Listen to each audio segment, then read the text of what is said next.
అతడు ఒక పనికి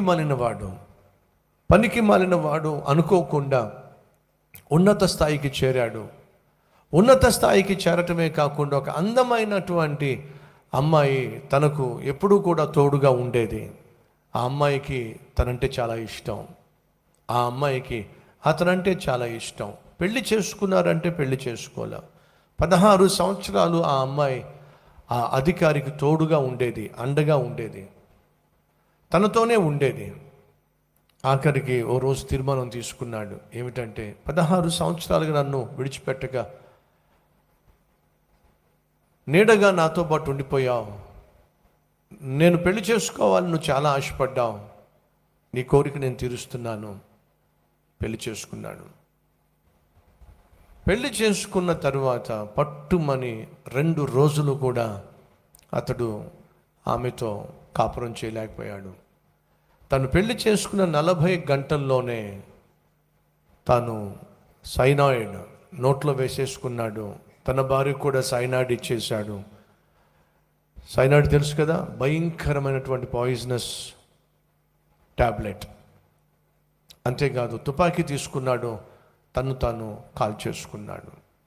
అధికార దాహం తీరకపోయేసరికి ఆఖరికి ఏమైందో తెలుసా? ఆత్మహత్య చేసుకున్నాడు. తను ప్రేమించి పెళ్లి చేసుకున్న ఆ అమ్మాయితో కనీసం 10 కాలాల పాటు లేక కనీసం 10 రోజుల పాటు కాపురం చేయలేకపోయాడు. ఓ బంకర్లో, భూమిలో దాగి ఉన్నటువంటి గదిలో తాను చంపేసుకున్నాడు. నిప్పు పెట్టుకొని కాల్చుకొని చచ్చిపోయాడు. దౌర్భాగ్యమైన స్థితిని తను కొని తెచ్చుకున్నాడు. దీనంతటికీ కారణం ఎవరు ఈ మనిషి అంటే ప్రపంచంలో రెండవ ప్రపంచ యుద్ధానికి కారణమైనటువంటి దుర్మార్గుడు అడాల్ఫ్ హిట్లర్. హిట్లర్కున్న ఆశ ఏమిటంటే అధికారం.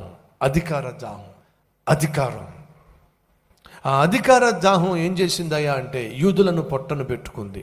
60 లక్షల మంది యూదులను చంపిపడేశాడండి.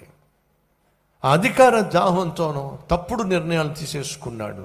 ఆ అధికార దాహమే ఆఖరికి దిక్కుమాలిన వాడిగా, తను చంపుకునేవాడిగా దారితీసింది. కనీసం తాను ప్రేమించి పెళ్లి చేసుకున్న స్త్రీతో సంతోషంగా కూడా గడపలేనటువంటి దౌర్భాగ్య స్థితి. ఏప్రిల్ 30, 1945 హిట్లర్ తను చంపేసుకున్నాడు. అధికారం కోసం ఆరాటపడినటువంటి హిట్లర్ తను చంపేసుకున్నాడు.